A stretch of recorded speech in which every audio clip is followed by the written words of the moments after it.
রাসূল করিম সাল্লাল্লাহু আলাইহি ওয়াসাল্লামে ফান গুয়া খাইছুন ইতিহাস ও সুবুত মিলে আলহামদুলিল্লাহ এটা পাওয়া যায়।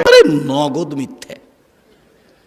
রাসূল সাল্লাল্লাহু আলাইহি ওয়াসাল্লাম যে হাদিসে বললেন, যদি এমন কথা বলে যে কথা আমি বলিনি, ফালিয়াতাবাওয়া মাকাদাহু মিনান নার, সেজন্য তার স্থান জাহান্নামে করে নেয়। মনে রাখা দরকার, ধূমপান করা, জর্দা খাওয়া এটা কিন্তু হালাল নয়, মকরুও নয়, একেবারেই হারাম।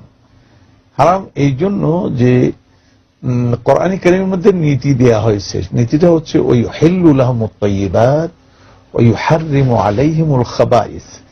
তিনি তাদের জন্য উত্তম জিনিসগুলোকে হালাল করে দেন এবং খবিস জিনিসগুলোকে হারাম করে দেন। নবী সাল্লাল্লাহু আলাইহি ওয়াসাল্লাম এর কথা, তার দায়িত্ব আল্লাহ পাক বলছেন যে নবী এই কাজ করেন, তার দায়িত্ব দেওয়া হয়েছে।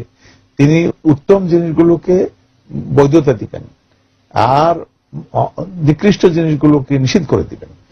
তো এটা তামাক পাতা, তামাক কিংবা যেটাকে আমরা নিকোটিন, এই যে বিড়ি, সিগারেট, এগুলো হলো আপনার নিকোটাইল পয়জনের মধ্যে আছে এবং এটি হলো খাবিস। কারণ সমস্ত ডাক্তারেরা যারা স্বাস্থ্য বিজ্ঞানী, এরা হলো ডাক্তার, সমস্ত ডাক্তাররা এরা একমত যে এটা খবিস।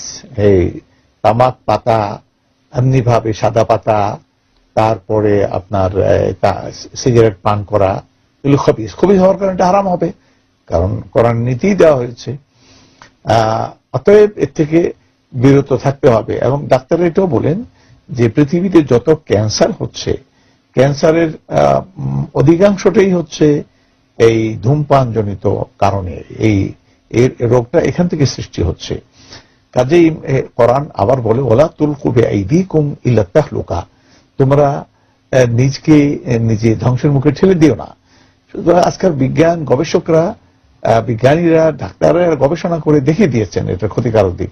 অতএব এটি মাকরুহ বলার কোনো সুযোগ নেই।